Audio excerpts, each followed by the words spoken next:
This video is sponsored by CuriosityStream. Get access to my streaming video service, Nebula, when you sign up for CuriosityStream using the link in the description. They say nothing travels faster than light, and yet virtually all of the universe is moving away from us faster than light can travel, out of the edge of the universe.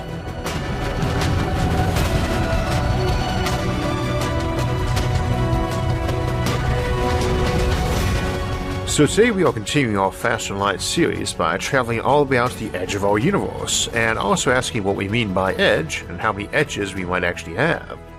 As a fairly notorious skeptic about ever harnessing faster than light travel, beating entropy, or making perpetual motion machines, I find it a bit ironic how often I have to tell folks about the big glaring exceptions to these concepts, and the physical laws that make them apparently impossible.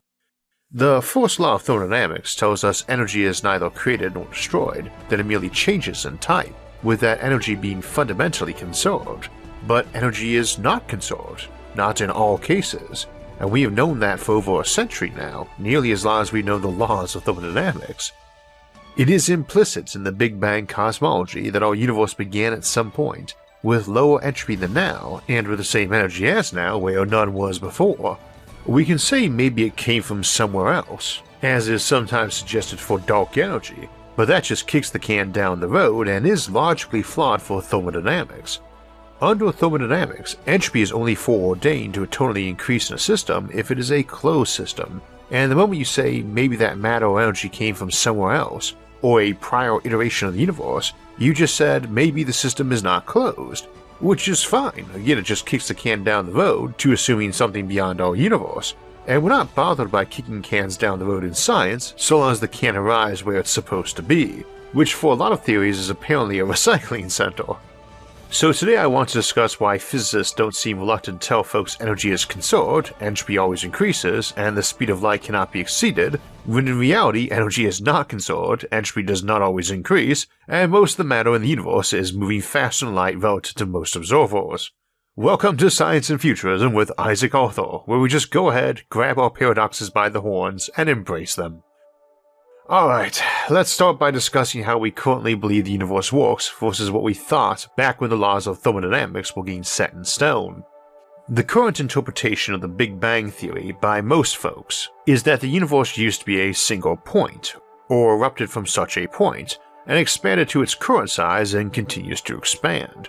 This is not quite correct, but it gets the basic bit right. The universe appears to be expanding in all directions, and from this we assume it used to be smaller. There is no evidence for or against it being point-like at the beginning incidentally, that's just a reasonable deduction from the fact that it gets smaller and smaller the further back in time we look, as far back as we can look. Folks often wonder what's outside the universe or what it is expanding into, and what we would find if we flew out past the edge. I've heard a lot of people answer back that the universe expands into nothing at all, or that the universe has no edge. It's possible that either might actually be the case, but there's no evidence for or against, and there are many other options. With no offense to any cosmologists out there, there's obviously been tons of speculation and modeling of how our universe is laid out and where it came from, or how it might not have needed to come from anywhere at all. But while the popular media often gushes about this or that theory, there's not much supporting them, even the nicest of models, and it's resulted in a lot of folks being very assertive about how the universe isn't expanding into anything at all. We do not know that. We just know that it doesn't seem to be expanding into anything else, and that speaking as though it was an explosion widening out implies it's just the matter of the universe expanding into a big empty space. But that's not what the Big Bang was. It was the expansion of space-time itself, and the space actually stretching out, not matter expanding into some existing empty space from some sort of big explosion. I have heard a lot of analogies offered, usually involving balloons, to illustrate how we are stretching space. But the one I've come to favor is just to imagine that you are making a map of some fantasy world or dream home or garden or whatever on a computer. If you decide to make it larger by changing the map scale, your fantasy home or garden hasn't actually expanded into anything. At the same time though, it did, in that it expanded on your hard drive. If the map went from 1000 by 1000 pixels and you sized it to 2000 by 2000, the notion of what it expanded into and how it expanded gets a bit abstract. That's the key thing about the universe expanding. We don't know that it isn't expanding into anything, we just know that it is not expanding into existing empty space, How it does this and why, we do not know, and indeed the computer analogy might be right on the nose. Again though, this does not mean it actually expanded into nothing. Indeed, some of the Big Bang variants I have heard of include that the universe is vastly older and bigger, and just had Big Bangs erupted in it occasionally. We also do not know that it was not infinite from the moment of the Big Bang either. We just know our bit of space-time stretched out from something smaller, and we can only see back to when the universe was around 370,000 years old, but it was pretty tiny back then, the bit we can see anyway, though still bigger than a modern galaxy. The further you look out, the more redshifted the light from those objects is, meaning the faster they are traveling away. This is linear too, double the distance, double the speed they are moving away from us, and you need not factor in any relativistic Lorentz equation for speed. It is not like approaching the light speed limit on matter or a ship speeding up, where each new burst of energy has less effect on the total speed as you approach light speed ever closer. It is just the product of new bits of space popping up or stretching or whatever the heck it does. Whatever the heck it is, it appears to happen everywhere at roughly the same rate, so double your distance, double the speed the object moves away in totally non-Einsteinian terms. At a certain distance, it is 60% of light speed. At twice that distance, it is 120%. Honestly, I think this confused a lot of folks because they expect it to be more weird to calculate. At the 100% marker, no photon of light or graviton of gravity can leave an object and ever reach us, or us them, to be seen or affected. No event can be witnessed, and most of our universe we can see now is actually past that point, what we call the Cosmological Event Horizon. This is one edge to our universe, but more in a practical and metaphorical way. We cannot ever see beyond that or travel beyond it, making it a practical edge. If this were the edge of our universe, not only would it be constantly expanding in distance as the universe expands in ages, but also violate conservation of energy in the sense of all that matter, all those galaxies near the edge, constantly flying over it to reduce the amount of mass and energy in it. Of course, it might be getting replaced by dark energy, but the key bit there is that we keep the notion of conservation of energy by simply tacking on that it is locally conserved. In any given chunk of it, the various interactions will all add up to zero, except where matter is entering or exiting that chunk, or temporarily popping in and out from quantum events. The tricky part is that since space keeps expanding, something does not have to be at that 100% light speed distance to be invisible to us in the future or its local or current present. The space is stretching, getting added to, or subtracted from, the speed of light coming from that distant object and heading our way. Determining that distance where an object right now can no longer send a signal we would hear, even though we can see it currently, albeit in its state billions of years ago, is harder to calculate, but this is that event horizon. We just can't see events going on there anymore, and this includes the supermajority of the observable universe, most of which we see as it was before Earth even existed. Now inside this bubble, entropy is increasing, though dark energy is a bit harder to factor in too, since we know very little about it except it is apparently spread out evenly everywhere, and so it's probably not doing anything to decrease entropy. It's a big question mark there since we know so little, and indeed one theory for dark energy I have heard is that it contributes to why time runs forward. Inside the finite observable universe we can measure, and for those elements we can measure inside it, the amount of entropy rises, and I should note that only in a finite object can we really say entropy rises. Start talking about something infinite in size or time and things get a little more tricky in metaphysical terms. Incidentally, the pre-Big Bang model most scientists subscribed to in the 19th century and early 20th century, when the laws of thermodynamics were getting locked down, was an infinite Newtonian one. Space always had been and always would be and was infinite in all directions, hence why it did not collapse on itself from gravity. This does not work, but it should be noted that in any finite system, given long enough, entropy as a concept resets. Shuffle a deck of cards enough times and the order it was in will repeat, since there's a finite number of orders it can be in. Expand this notion out to any closed system and you would get the same result, and also the same for non-closed systems like a region of space bound by neighbors that were essentially the same sort of thing. Like if folks see a table with each other, each with their own deck of cards, occasionally flicked one to their neighbor or grabbed one from their neighbor. A reset still occurs eventually for each player, but also for that whole table too. I want to emphasize that because while the edge of our universe in terms of where we can see is a decent enough place to just dub the edge of the universe, it is not really valid across the board, especially if we're talking about the sum total of all things. Ironically, it does have certain correctness in practical and metaphorical terms since again, under current known science, it is the sum of all things we can ever detect or interact with. Now this raises the notion of other types of edges, like up and down in the sense of higher dimensions and such, for a given value of higher dimensions. Now we can hypothesize a place where there's a fourth physical dimension at a right angle to up and down, left and right, forward and back, but string theory and some other cosmology suggest we need not look to other universes to find these. Without digging into string theory or any of its many derivatives, versions, and cousins, let us imagine that back at the Big Bang it was not actually point-like but more binary. There was a single left position, a single right, a single up and down and forward and back, not a dot but a cube 2 by 2 by 2, where everything in reality could be in one of 8 possible states, and which for some reason then expanded to be a kajillion by a kajillion by a kajillion. Let us assume it actually had more than 3 dimensions though, not all of which behave quite the same, which we know to be true in the sense that it had a time dimension, or maybe gained one from the expansion moment. Let us assume there were some dimensions that had an up or down state that did not expand at the Big Bang. Conceptually, think of a sheet of paper. It's not really point-like in terms of depth, it has an upside and a downside, and making it thicker or thinner does not change that, and sheets stacked above or below it do not change that either. In this case, those sheets would be parallel universes. In this example, you would have 2 physical dimensions that were expanded and one that was not, and a direct application of 3D physics to such a 2+1 universe would require what we call compactification, as that one thin dimension is compactified. So light particles, for instance, which expand in our universe in all 3 dimensions, and thus fall off with the inverse square of distance, would in a compactified paper-thin universe fall off only inversely with distance, a tenth the strength at 10 times the distance, rather than a tenth squared or a hundredth the strength as it does in our universe. Key to string theory, M theory, and some variants is that we have 6 of these compactified physical dimensions, so it would be a 3 plus 6 physical universe, in the same way our paper was 2 plus 1. This does not necessarily mean the compactified dimension has only 2 states, it can have just one or several but less than others.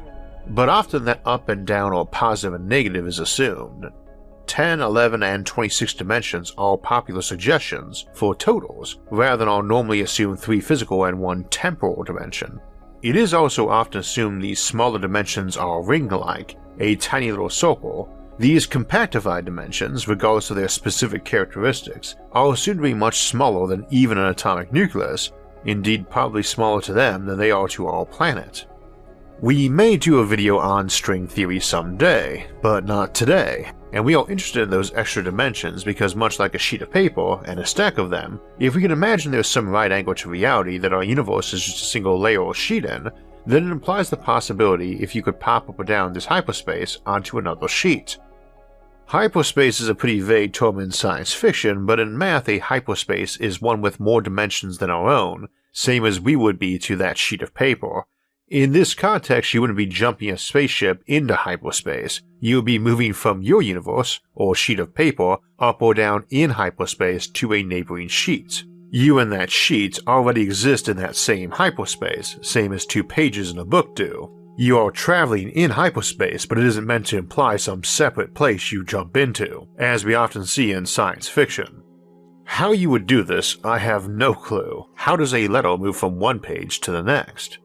I suppose if we were stretching the paper analogy, we might argue that everything in our universe occupies either the up or down side of that sheet, and might share its upside with the higher level's downside, so if you could flip all your states being only the up or only the downside, you might be able to get a toehold on the sheet above or below. That's a conceptual way you might move between layers of reality, but keep in mind, it is assuming those compactified dimensions have up and down sibling levels. That's an assumption not too dissimilar to the one about what our universe is expanding into with the normal Big Bang. Nonetheless, in terms of hypothetical fast-light travel methods, that is the basis for hyperspace in the context of places congruent to each other. That sheet of paper is really 3-dimensional and has a time component too, so the sheet above or below, or at various other right angles since we're not just assuming 4 physical ones either, could be universes where time has passed less, younger ones, which were smaller but which you could return from having covered more distance in our universe. Sort of like jumping backward in time to travel in our younger and smaller universe, then jump back to now having covered a vast distance, but without the temporal paradoxes. To play with that notion, a ship jumping from our universe into a congruent younger one probably would not want to move to any more compact than our own period of last scattering, the epoch of the universe about 370,000 years after the Big Bang, where it finally widened and cooled enough that the universe was no longer as hot and dense as our sun's own photosphere, which would not seem a very safe place to be moving a spaceship. But the portion of the universe we observed wasn't nearly 100 billion light years across back then, as it is now. It was more like 100 million light years across. So a ship able to leap into such a congruent universe and move around there would be moving about 1,000 times faster in terms of distance covered when it leapt back to our universe. That younger universe at that time would look like a sun's surface, which in addition to being quite hot would also be providing an awful lot of drag forces when you try to move through it. But one might imagine it would be a net benefit, especially if you had something like a walking Bussard ramjet pushing your ship, fueling yourself off that hot gas all around it. Needless to say, you could jump back even further to a congruent universe even younger, but you can't plausibly jump into the inflationary epoch, for instance, since not only was the whole universe about a millimeter across then, but it only lasted for a tiny fraction of a second, and would be hotter than inside a star's core. So moving a spaceship there that was more than a millimeter across would be a dubious concept anyway. For anyone feeling like writing that up as their sci-fi settings method of FTL, your speed amplification there is basically going at the redshift or Z of that universe, and presumably folks based there shift on how much their ship and engines are going to let them glide through in terms of denser and hotter younger universes. It would raise the question though of not just how you were jumping between universes, but also why you bothered coming back, since colonizing younger universes has a lot going for it, albeit not one so young and hot that entering them kills you. Maybe as a hand wave you can only jump to expanding but dead universes. For those curious, you can calculate the CMB temperature of the universe in terms of redshift or vice versa as the temperature in Kelvin being 2.73 Kelvin times 1 plus Z. So the bathwater epoch about 10 to 15 million years after the Big Bang, where its temperature was comparable to a bathtub, would be when Z, redshift, would end at around 100, equaling the freezing temperature of water in Kelvin of 273, so that the universe was about 100th its current width and decently smaller at the warmer earlier start of that epoch. I can't think of any obvious reason you would travel through older congruent universes or migrate there, maybe to hide in a place few would visit. Anyway, that's one type of hyperspace and also one way to think of the edge of our universe, or arguably to think of that hyperspace as the true universe containing many leaves, sheets, brains, or whichever that were like our universe. The thing is, this is still talking about universes with the same characteristics as our own, though we should note that this is not a mini-world style multiverse, any more than our observable universe is a mini-world style of galaxies. Mini-worlds is all of the what-if timelines version. This is just a bunch of different universes which share the same physical laws and have the same congruency. Time travel incidentally would be an example of traveling in hyperspace, and the fact that we only move through it, but at a set rate and direction, gives some hope that if other dimensions exist, motion through them might be possible. I should also probably note that we do not travel through time at a set rate universally. Time really does run slower where mass and energy are compacted, like on planets or near galactic cores or of course near a black hole. That is another event horizon type of universe edge incidentally. We use the term event horizon so much these days that I think the meaning gets lost. The horizon is how far you can see, though if you move toward it or away from it, you will never have the horizon itself actually get closer or further, though it would if you went up or down. An event horizon is where two objects can have actions occur to either one of them, which can be witnessed or impact the other. As a simple example, once you fall through a black hole's event horizon, you can send a message home to your planet to ask folks to do things. It's just they will never get that message. They will never observe the event of you sending it or in any way be altered by your effort. This is another of those metaphorical edges of the universe which is also arguably literal too. We do wonder if once inside a black hole you are effectively in a new and different universe, passing through a gateway into one or maybe even creating one. If that's the case, it's something we can presumably add more to from above, but not leave from below, a one-way gate you can enter but never return through. variations on this concept are a popular one for explaining where the Big Bang came from and maybe even where dark energy comes from, but beyond being speculative, it is also a good chance to explain that no, we are not living inside a black hole. That sometimes gets suggested since the radius of a black hole is linear to its mass, and when the universe was younger it certainly would have qualified as a black hole by a simple calculation of mass and radius in the Schwarzschild radius of black hole event horizons. But this is a bit meaningless since the usual assumption is there isn't anything outside trying to look in at us, and who would not be able to see us as a result. If there were, presumably stuff on the fringe would be falling in, and rather we expand and have stuff fly over our cosmological horizon. Also, while the interior solution for a black hole resembles a closed, finite universe, the bulk of current evidence says that's not what we live in. Still, it's a decent option that black holes might germinate new universes, and we might be in one such. I had mentioned earlier that we don't even know that our Big Bang wasn't infinite to begin with, just that the bit we can see is finite and was smaller some time before. Nothing says an infinite thing can't expand.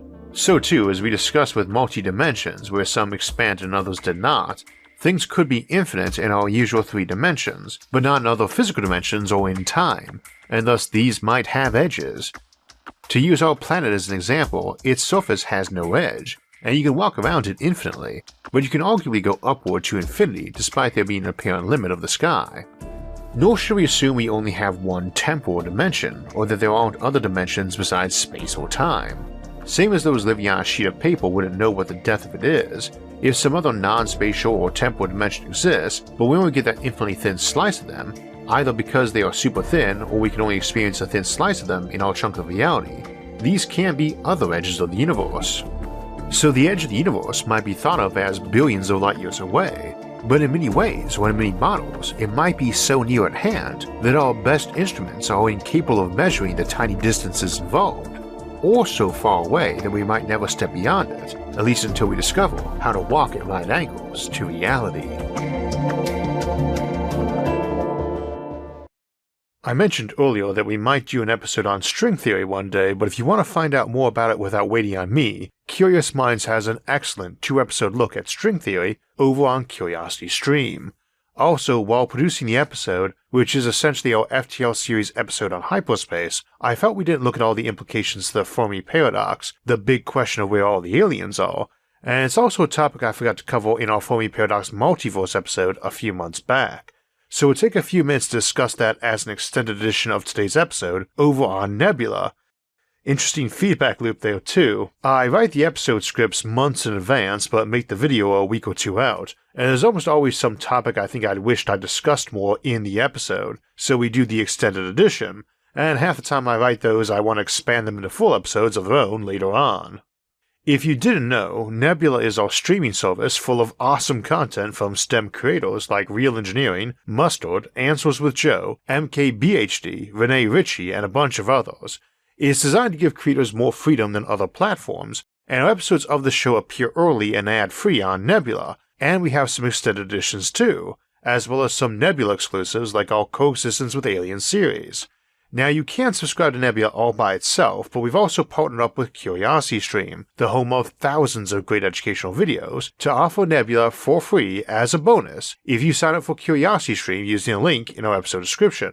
That lets you see content like Curious Minds String Theory, and watch all the other amazing content on Curiosity Stream, and also all the great content over on Nebula from myself and many others. And you can get all of that for less than $15 by using a link in the episode's description. Incidentally, I mentioned earlier that some theories about gravity and time and entropy and dark energy try to link them all up to explain why time, unlike the 3 physical dimensions, seems to have one direction. And there is a great discussion of that by Matt O'Dowd, The Era of Time and How to Reverse It, over on PBS Space Time, and he is one of the very few folks I know who can explain deeper aspects of cosmology in simple and intuitive terms. Alright, that was our last episode for the month, but we're still not done with August, as we have our monthly livestream Q&A this Sunday, August 29th at 4 PM Eastern Time. Then we'll leap right into September with a look at the future of thorium on September 2nd, and human-machine teaming on September 9th, and our mid-month Sci-Fi Sunday episode on stealth spaceships on September 12th. Then we'll celebrate the 7th anniversary of our original episode on megastructures with a look at megastructural death on September 16th. If you want alerts when those and other episodes come out, make sure to subscribe to the channel. And if you'd like to help support future episodes, you can donate to us on Patreon or our website, isaacarthur.net, which I'll link to the episode description below, along with all of our various social media forums where you can get updates and chat with others about the concepts in the episodes and many other futuristic ideas. Until next time, thanks for watching and have a great week.